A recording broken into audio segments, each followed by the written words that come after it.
Welcome to the Loud Whisper Takeover podcast. My name is Cindy Claes, the host of this podcast. I'm an action actress, I'm a writer, I'm a filmmaker. I love telling stories in and through movement because I've done some martial arts, I've done some combat sports, I have a dance background.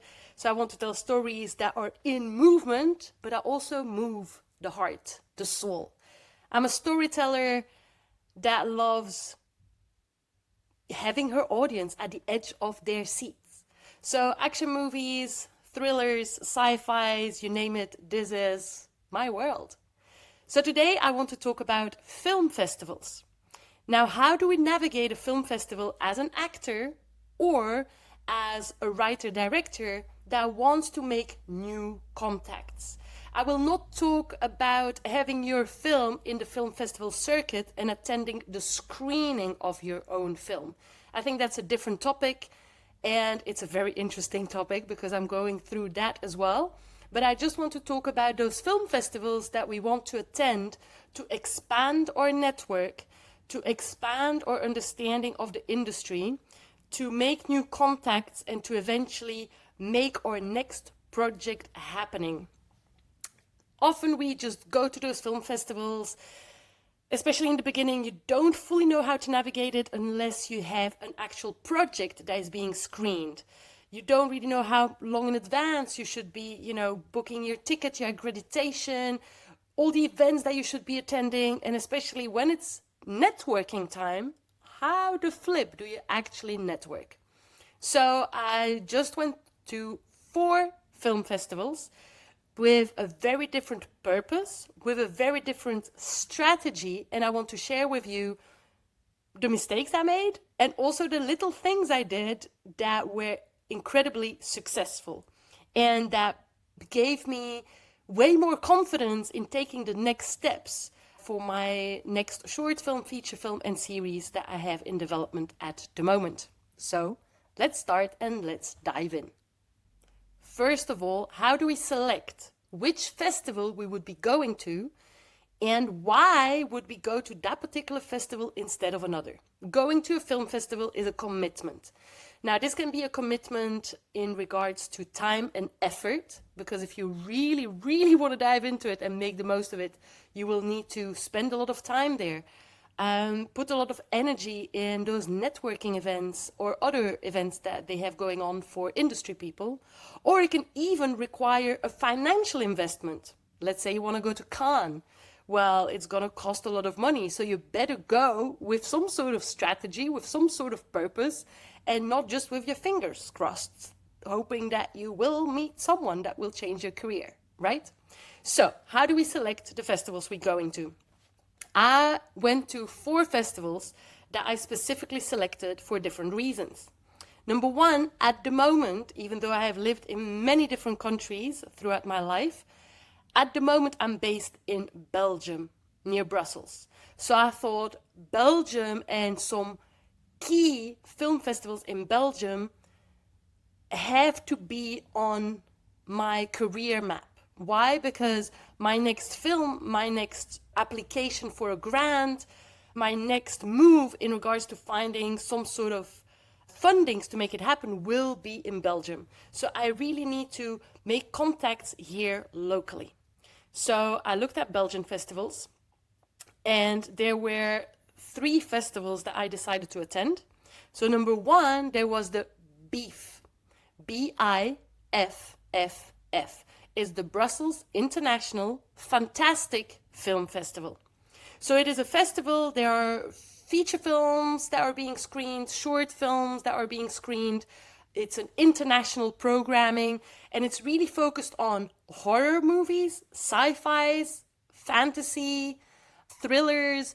So it's really specifically for this kind of movies. In French, they call it cinéma de genre.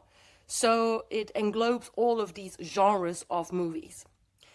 I decided to go there because number 1, it was a local festival. It was a big festival. And also I had a role as an actress in a feature film, which also was kind of important in regards to my career path because it was nominated at the International Festival of Toronto. So the feature film is called Daniela Forever, and I had the role of Dr. Van Brandt in this film, and it was the first time that this movie was going to be screened in Belgium. So I thought that's an important event to go to.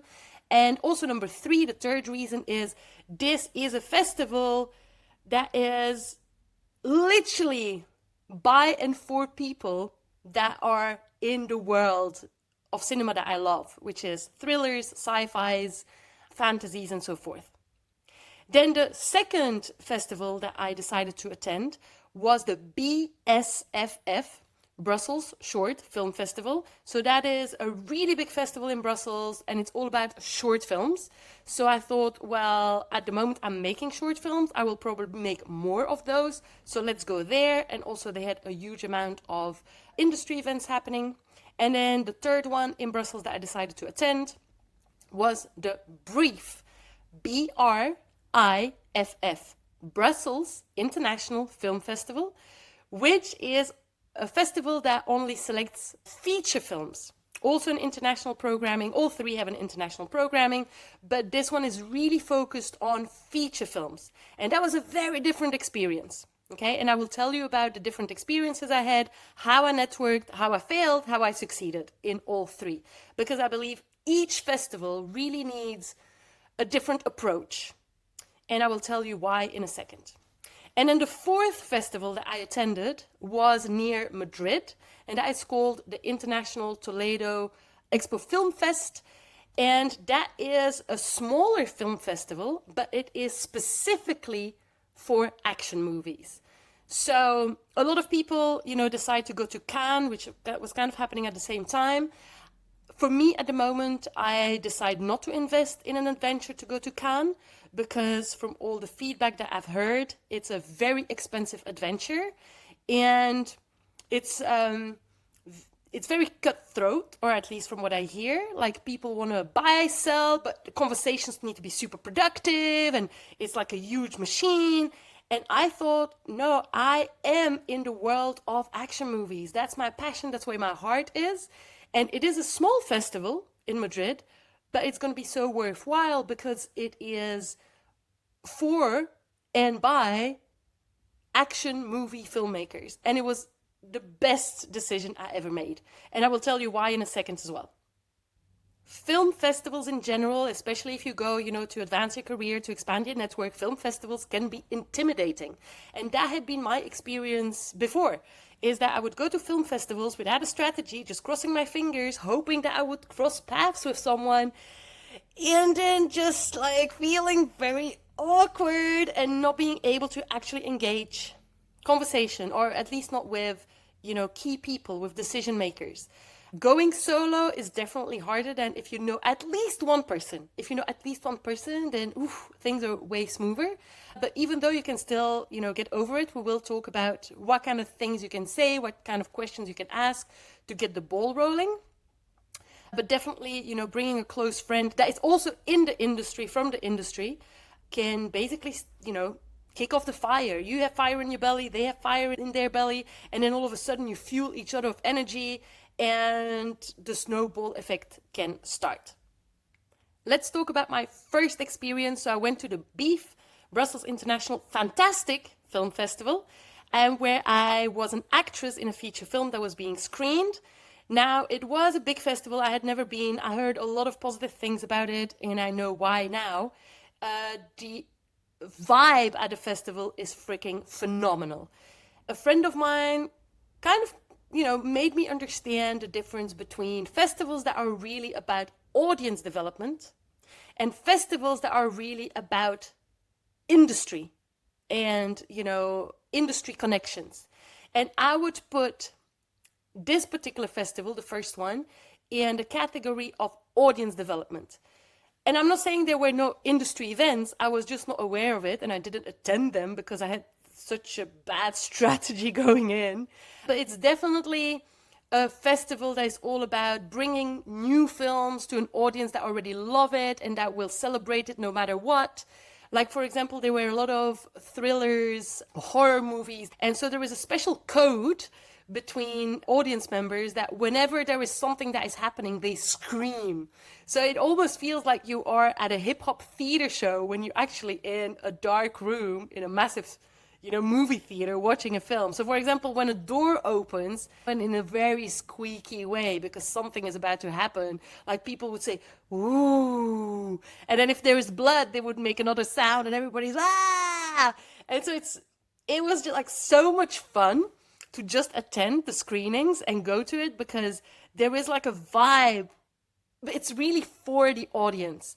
So I believe like if you probably are a filmmaker that want to build a fan base around your movie or your art form and your craft, this is the place to be. And there are probably festivals that are very similar to this. So I went in thinking, well, I'm an actress in a feature film with, a well-known director, and I'm playing a nice role facing like a famous other actor. And this film won already like some awards and was nominated at the Toronto Film Festival. That's it. That's how I'm going in. Well, nothing happened. Absolutely freaking nothing. I went to see the screening, but obviously then when you get out, it's not like everybody recognizes you because you really look different on screen and in real life. And then obviously people that are not at that screening, then the rest of the festival, nobody would know that I'm in it. I had absolutely no strategy. I didn't take the accreditation because I couldn't figure out if it would be helpful or not. The accreditation was expensive because I looked at it too late. So that's a very important point. To get your accreditation for a festival, do it in advance. Don't leave it at the last minute. You will pay way more. So if you want to get your accreditation, and you should, for the film festivals that you will select to go to and invest the time and money in, do the accreditation in advance. The earlier you take your accreditation, the cheaper it is. I looked into the BIFFF festival way too late. And then there was the second thing, which is, oh my God, I'm alone. I'm too scared to go to the VIP bar alone. And yeah, stupidly, that stopped me. But that's okay. Notes taken. Nobody recognized me. And so also another big thing is, even though I was an actress in the movie, I had not been invited to see this movie, which I think it's a freaking shame. And that is probably due to my previous representation. So the agent with whom I was at the time and who also got me that job didn't really follow up what was happening with that movie afterwards. I was constantly on the internet trying to figure out what was happening with that movie.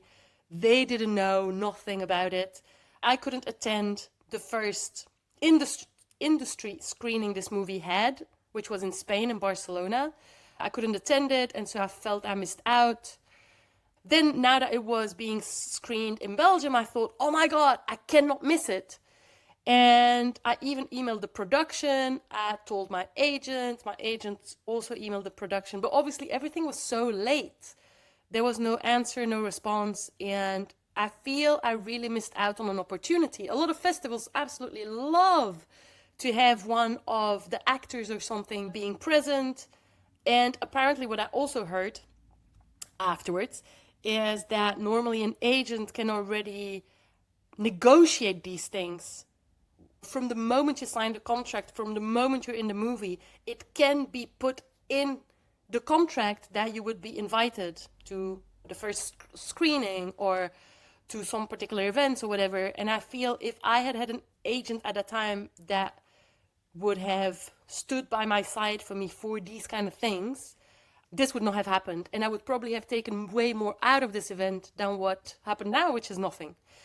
Now I have a new agent, and hopefully, for any future jobs and projects, all of these things will be signed off in advance. So a lot of learnings there. It was a bit of a disappointment, even though I absolutely loved the festival, and I will probably want to submit my films in the future. Next time I will take an accreditation and go to the VIP bar and not be scared of it, because I learned a lot in the next couple of events. So I then went to the BSFF, Brussels Short Film Festival. So it's an international programming. 4,500 films were submitted for the festival. I actually had submitted my short film and I wasn't selected. But out of those 4,500 films submitted, they only selected about 100. So the competition was high. Once I knew that, my heart felt more at peace. I was like, okay, I've not been selected with my short film. No pasa nada. It's okay, but let's make the most of this festival. So obviously everybody is making shorts, doing shorts, want to make a short film. And so I thought, okay, this is the perfect festival for me, but this time I need to be way more organized and put double effort in trying to expand my network. Just quickly putting this in context, I am Belgian. I grew up in Belgium, but I lived 18 years abroad. I lived in London, Paris, Barcelona, Madrid. I spent a lot of time in Jamaica. So really and truly, I've only been back in Belgium quite recently, and I've been immersing myself in the Belgian film industry since last year, which is what, like 7 months or something. So my network in on the Belgian scene is still very new. I'm still starting off. I'm still trying to figure out what is happening in the country where I'm from. So I'm going to the Brussels Short Film Festival. Number one, I took my accreditation. Super important. The earlier you take your accreditation, the cheaper it is. There are different tiers in accreditations as well.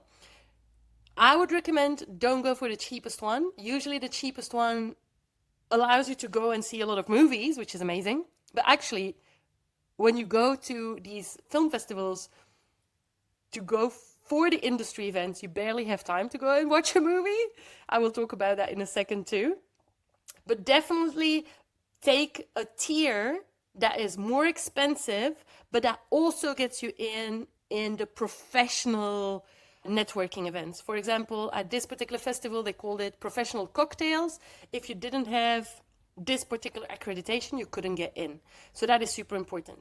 Having an accreditation is not only important to get you in the right events and, in order for you not to be stopped at the door. That actually happened to one of my friends, and I must say it's quite heartbreaking, when you want to go in and network and at the door they stop you because you have the wrong badge or the wrong accreditation. It's an awful feeling. So don't do that. Take the accreditation that will get you in. But also having a badge, people from the industry recognize you. And if they want to know more about you or start a conversation with you, they can look at your badge, they can see your name and your title. If you're an actor, a director, a writer, a producer, whatever. And so it allows people from the industry to also recognize each other. A big top tip I would have is don't just drop in, stay in. When I say you need to commit, you gotta really commit if you want to make the most of it. I didn't just go to one day of the festival. I didn't just go to one professional cocktail. I think I went to like 90% of all industry events and professional cocktails and networking events they were at the festival. So what does that mean? Is tiring, draining to some extent. Like literally, I was not able to do anything else during that week. Because also when you're in networking mode, like you have to be taking in information because you're meeting so many new people. You're having to, share about your projects. And so in a way, you're kind of pitching yourself, your work and your vision all the time. So when you get home, you're tired. So I would say, number one, commit. Don't drop in just for one day. Stay in. Be ready to put all the energy in and be ready to sleep when you go home. What that also means of staying in is that you start seeing the same faces again and again. So there is familiarity that starts building relationships, From one day to the other, all of a sudden, I had one more friend, two more friends, three more friends. People remembered me, I remembered them, and all of a sudden, a casual chat is actually turned into a very meaningful conversation and sometimes a powerful connection. So put the energy in, put the time in. When you really say, I want to go and attend that festival, know why you're going, and then go full in. So during the day, this festival had several industry events. They had master classes for writers and directors. They had networking events where freelancers like me were able to meet organizations that either give fundings or support artists or fight for the rights of artists, for intellectual property. You were able to meet a couple of production companies as well. So during the day, there was a whole bunch of industry events, right? From master classes to speed dating, to panel discussions. I attended all of them. Then in the evenings, there were professional cocktail events. What happened is, of course, I had met 1 or 2 or 3 or 4 people, and now the professional cocktail events were way less intimidating because the people I had seen during the day, I now saw them at the professional cocktail events. And that included peer artists, filmmakers, directors, writers, actors, as well as decision makers. So what I mean by that is people that were at the head of funding organizations, people that had production companies. I saw them at the professional cocktail events. We recognized each other's faces and we were able to engage in conversation. So it's really a domino effect. And that's also why I'm saying when you go to a film festival, don't just go to one event, go to several, because your face becomes familiar and you start to know more people. And that's where you're able to get over this challenge of being alone way faster. Business cards. Business cards are back. So I had prepared these beautiful QR codes on my phone. It was ready to be scanned. It looked like super neat, super smart. It's an app and you do like your business card on your phone. People have to scan it and then all of your contact details are saved into their phone. You know what? It doesn't work.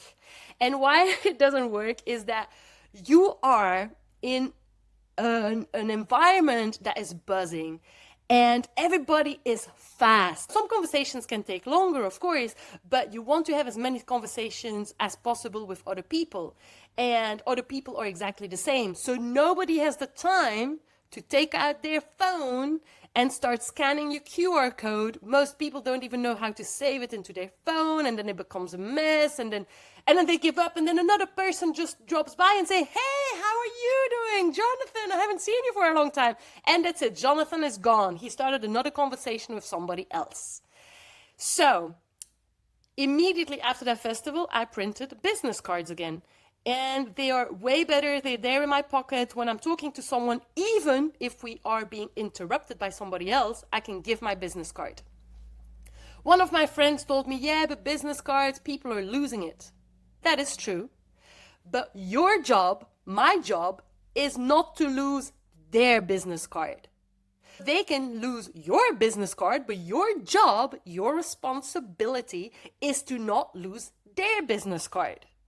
And that's exactly what I did, right? I've been tracking my connections. I literally went home and I started an Excel sheet. And I put down the name of the person, who they were, what they did. And I made a little note of how we met. Did we meet in the bar? Was there one little thing in our conversation that was memorable? So whenever I got home, I've been tracking my connections. They are in an Excel sheet. And that's it. Their business card has been logged into my system. They can forget my business card, throw it in the bin if they want to. I can now follow up with that contact. A little tip as well with Instagram. Instagram works really well. You always have, I'm going to call them the weirdos. And I don't want to be dismissive towards people that don't have Instagram. I think if you're not on Instagram, it's freaking fantastic. I think there is a freedom you have in your life that people on Instagram don't have, such as me. But I think what I love with Instagram is it gives the possibility to stay in contact with a person over a period of time. And then you see what they're up to, and then you see updates. Same thing for you. You are showing updates about what you're up to, who you are. It's a way of showing others not just that you're busy with projects, people also get to see what your values are, what you stand for as a human being, what your art is trying to express. And so I feel Instagram in that way is a fantastic way to keep in touch in the long term. What I did with Instagram, a lot of people are on Instagram, only a few weren't. But so I started following them, they started following me. That's the only time people would take out their phone is actually to follow each other on Instagram.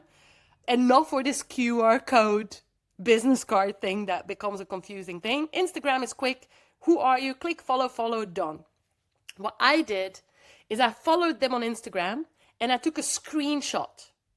And then once I got home, I send them a DM, a direct message, to say, hey, it was great, to meet you at the festival and talk about this. I hope we'll keep in touch. Maybe I'll see you at one of the screenings later in the week or something.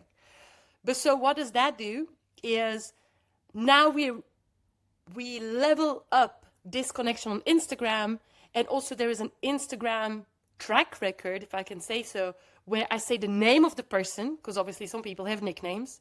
So, hey, Stefan, it was great to talk about your movie, blah, blah, blah. And so I remember his name is Stefan, in case on Instagram it's another name.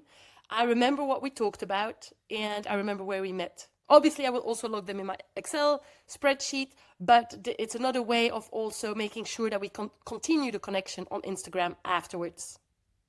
And yes, I know some people are going to say, oh my God, it's too much work. Well, yes, it's work, but that's what networking is for, right? It's not just to say, oh, nice to meet you, nice to meet you. Hi, Marie. Hi, Anne. Hi, Julie. And then forget about it, because then you've actually wasted your time. You went to these festivals, you went to these networking events to have contacts. But like any relationship, you need to put some work in it to make it work. And also, you don't become collaborators just by meeting once for 5 minutes at a film festival. It's something that will nurture over time. So these people are potential future collaborators, co-creators, future allies. So don't let these moments slip away. And yeah, take an extra 2 hours to have an Excel sheet or whatever works for you, or a follow-up email or whatever, but to make sure that it's not lost. In these professional cocktails, you have basically an open bar. So people it's only for an hour or two, it's open bar, and it's a VIP area, so only people of the industry that are invited can go in. It's very difficult to make the first move. So I'm going to give you a couple of top tips that I've been using. So as much as you are hoping to make new connections, also be the connector, because people appreciate it. And I will tell you afterwards how I created a new WhatsApp group for Belgian filmmakers. I have been a connector, and I truly believe people have appreciated that effort. But they also appreciate when you say, hey, this is Stefan, or this is Jonathan, or this is Marie, and they do this. And then the domino effect can go for them, and then they start a domino effect for you.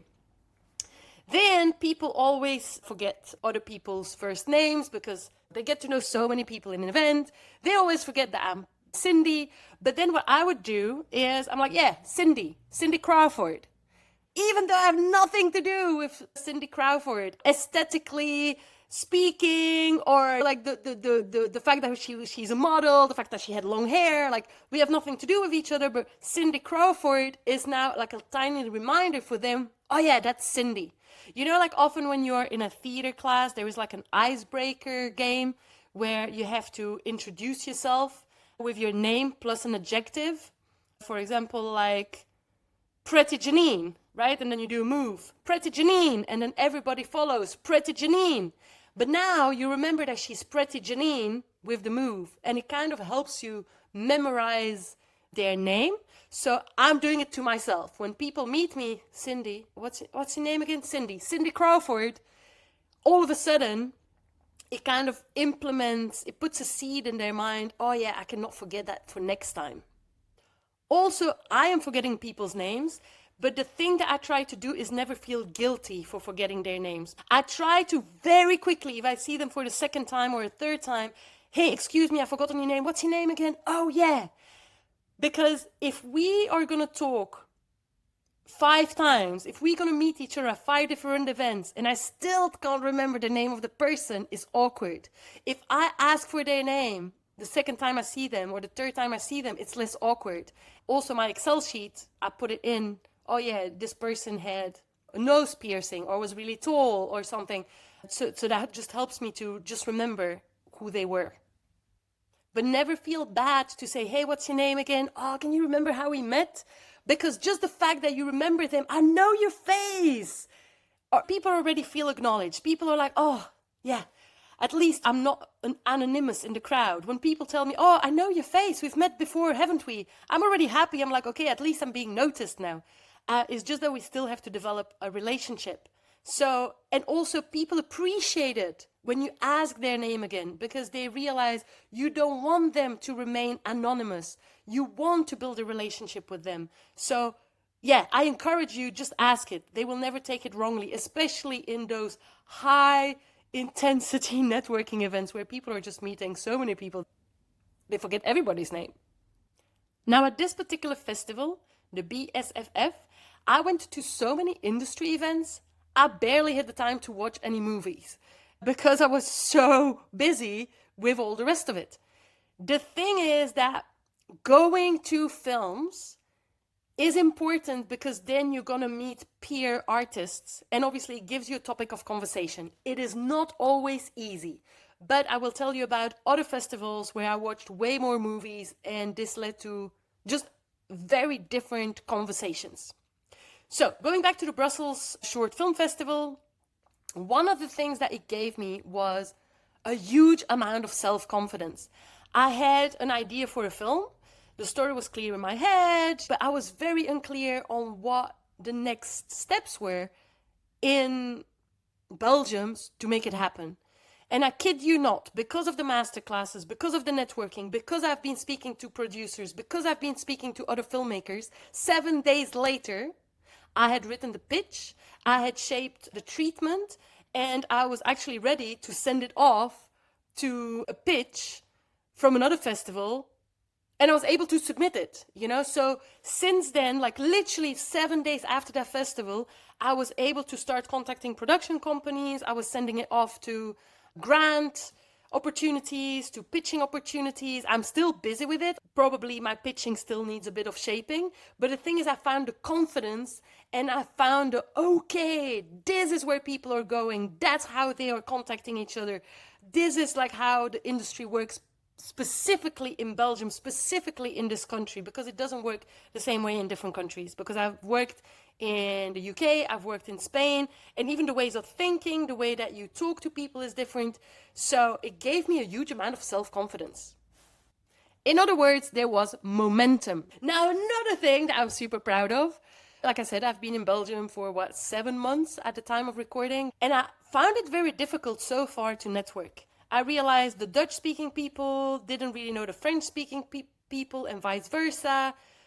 Actors knew each other, directors knew each other, the technical teams knew each other, but in between them there was a lack of communication. So I thought, you know what, I'm going to set up a WhatsApp group.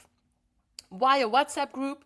When I lived in Barcelona, a couple of people started a WhatsApp group a few years ago, and right now there are 1,000 people on this WhatsApp group. It's called the BCN Filmmakers group.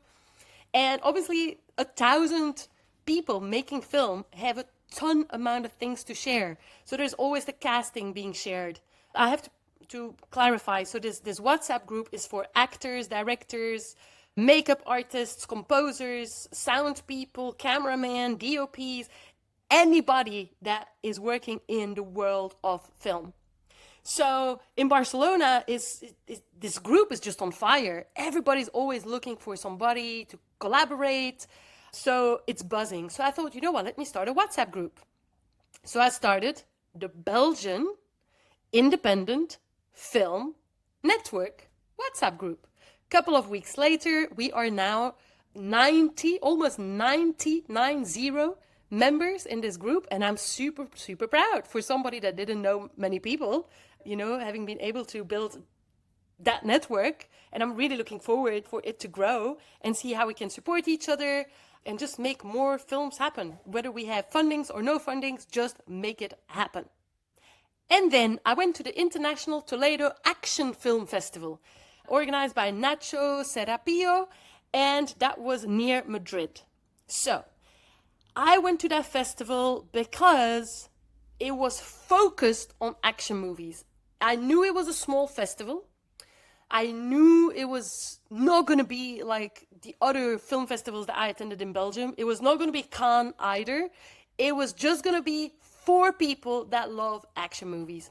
I also had a friend of mine called George Carga. He has LK Stunts, a stunt company in Madrid, and I knew he was also going to be screening a feature film he was a part of. And so I was just excited to see his work as well.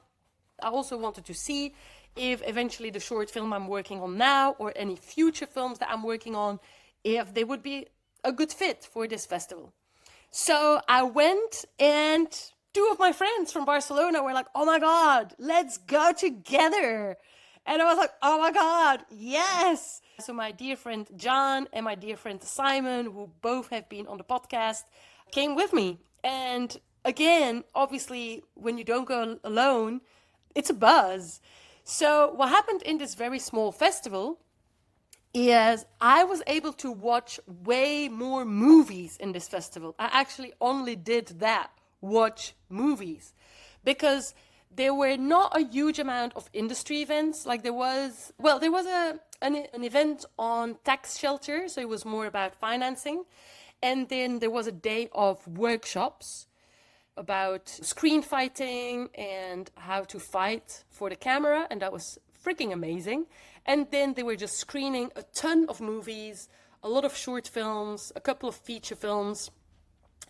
And it was in a very small cinema.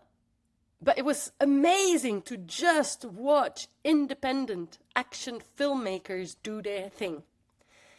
This actually allowed to have way more artistic conversations with all the people afterwards, because you just saw their film, and then it was really easy to talk to them because it was such a small event. So there were actors, filmmakers, people that just have that fire in their belly to make it happen. Because also in the world of action films, it's not easy to find the financing. And so a lot of these people just say, you know what? F this. We're going to make it happen anyway. And so there is a real sense of initiative, a real sense of entrepreneurialism, which is super inspiring to watch. We talked about the craft, about what makes an action scene a good action scene, all of that kind of things. And that was great. And then as an actress, I was able to also show my skills during the workshops, because I did all the fighting workshops, and that was an opportunity for me to actually show what I can do. Little surprise was Nacho, so the organizer of the event, gave me an award. And it was really a symbolic award, but I actually got a little award to take home because he was so touched by the fact that I made it all the way from Belgium to his festival. He was really touched, and he wanted to give me an award for my dedication to the craft and my passion for the making of action movies. Because even though the festival is international and they screen international movies, I guess filmmakers would travel to see their film screened. International filmmakers would travel to see their film screened, but not that many people would travel from abroad just to be a part of the audience, just to feel the vibes and celebrate people's work.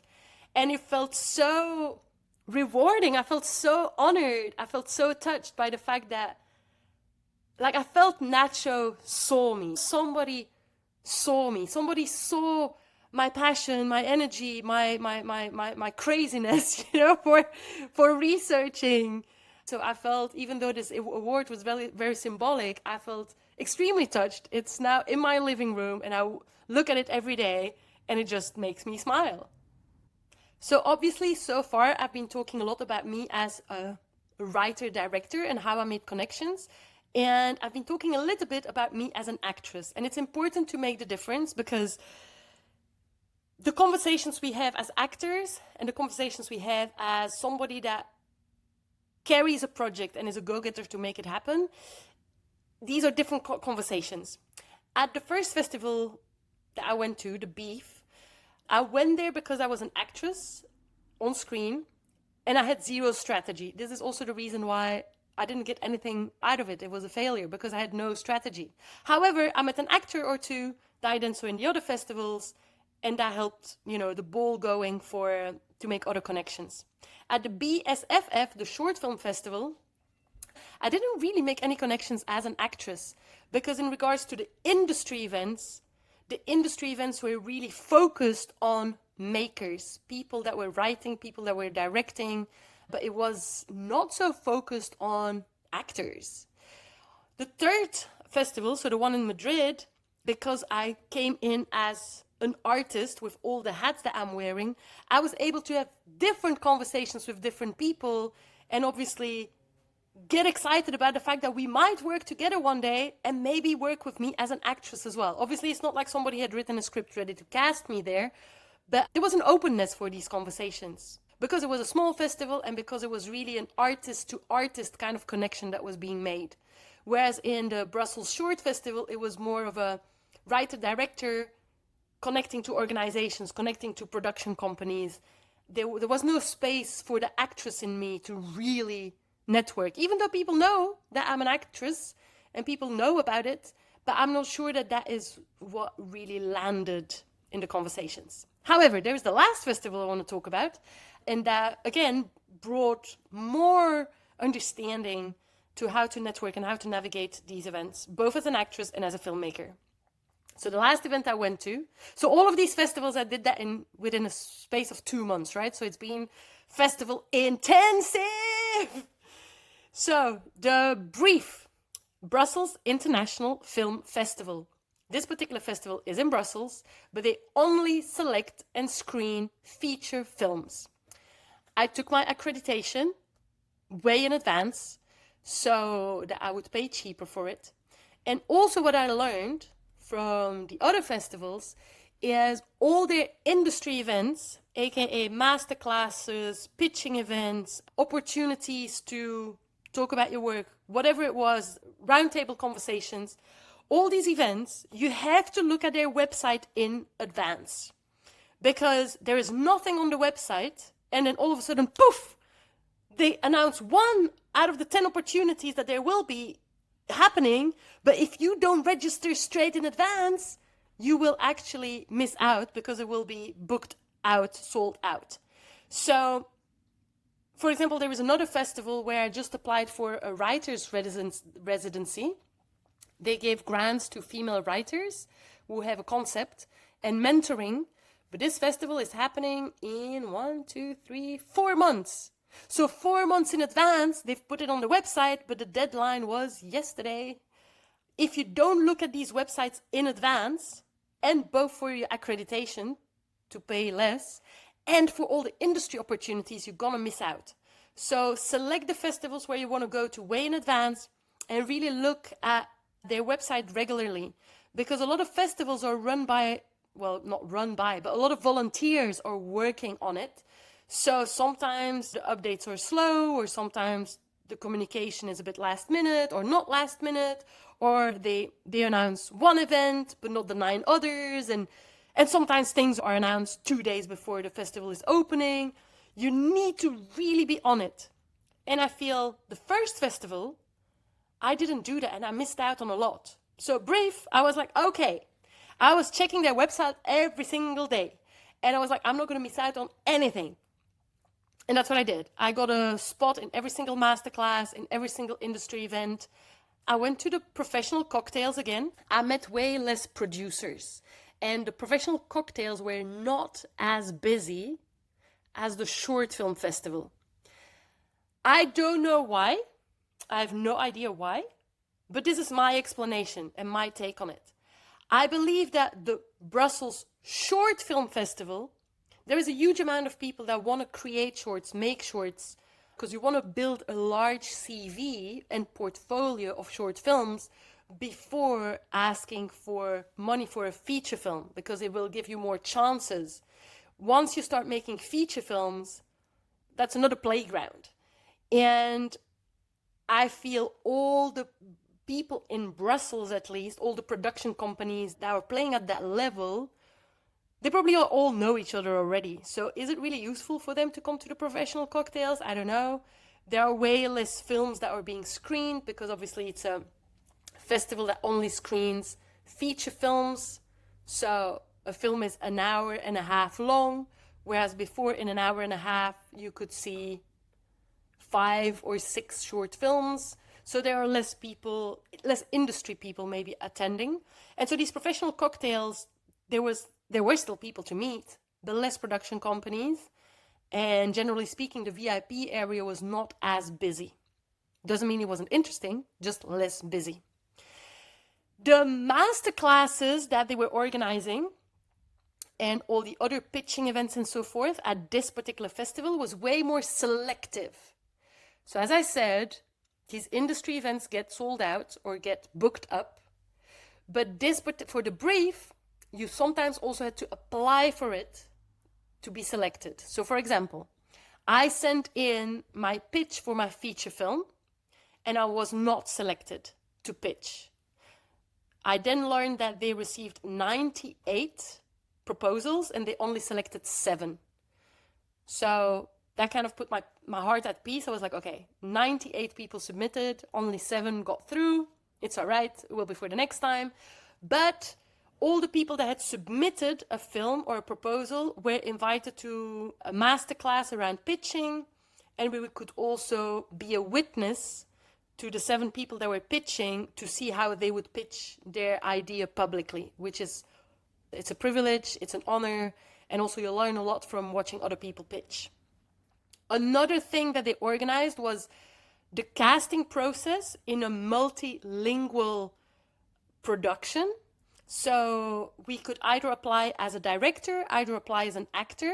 I decided for that particular one to apply as an actress, and we had to minimum speak 2 languages. So I applied, I speak 4 languages, and they selected 6 actors and 3 directors. I was selected as an actress, and it was 2 days of the exploration of a multilingual script. So there was a creative process with the director, a creative process for actors about why would we use this language instead of the other, or why would we switch languages.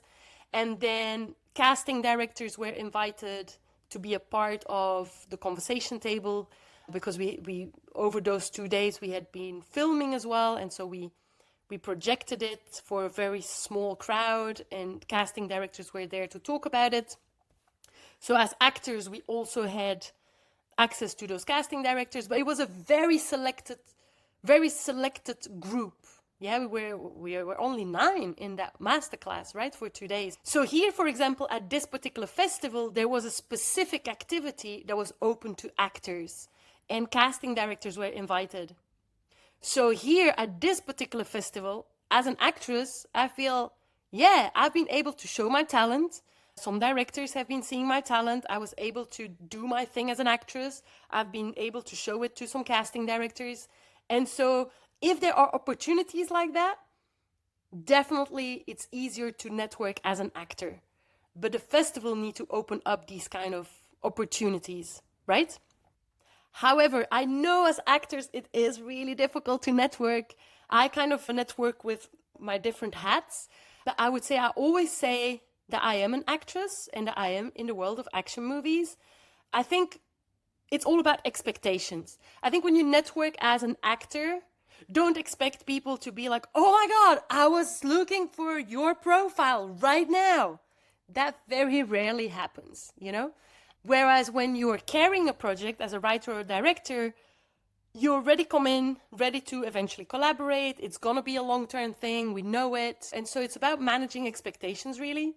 But then also it's about, okay, what can I put on the table as a human being to contribute to society? So, for example, for me, or for any other artist really, we all know sometimes we're busy with projects, sometimes we're not busy with projects, sometimes we have no work, sometimes we have a lot of work, sometimes we can talk about what we're up to, and sometimes we're just hiding that we're up to nothing. But I think one of the things, for example, that opens up conversations for me is, for example, the podcast. The podcast is a way for me to have guests, to talk about certain topics, to share knowledge. And also when I'm networking, as an actress, as a filmmaker, sometimes I meet somebody interesting and I'm like, hey, do you want to be a guest on my podcast? You have something really interesting to say here.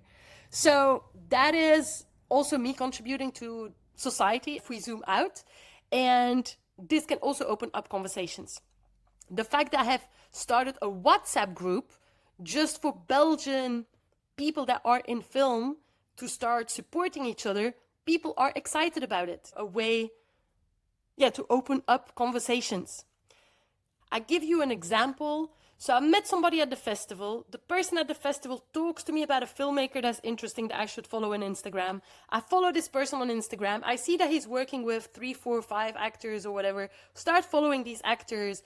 one of those actors, so imagine already like the chain, right? One of these actors sees on my Instagram that I have this Belgian independent film network. He DMs me about it, and I'm like, yeah, I'll add you to the WhatsApp group, whatnot. And then all of a sudden he's like, you know what, but I'm actually casting for a project right now. You kind of have the profile. Can I submit you? Would you be interested? And I'm like, oh my God, yes. Because I read the synopsis and it looks like freaking amazing. It's totally up my street.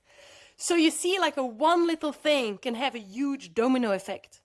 So also ask yourself, if you are not the one that is making a project happen, if you are an actor, don't just be in a waiting position as in, I'm just waiting for somebody to offer me a job. It's like, how can you bring something to the table? I think that also helps a lot when we are networking. I'm sure I could still say another 1,000 things, but I hope that sharing my experience gives you already some detailed top tips of how to navigate festivals as an actor, actress, or filmmaker when you have no project that is being screened, but you literally go hoping to open up more doors for yourself. So remember, select your festivals in advance, look at their website in advance, take your accreditations in advance, check if it's an audience developing kind of festival or if it's really an industry focused kind of festival. Always go with some sort of strategy, go with your business cards, be ready to, screenshot people's Instagrams, put a little bit of effort in it afterwards, log all your new connections in an Excel sheet or whatever else works for you. The follow-up is as important as making the initial connection. And obviously, let me know if you enjoyed this episode. I love receiving feedback. I love hearing when it's helping people. Share about the Loud Whisper Takeover podcast with your peers. And I will hear you or see you in the next episode.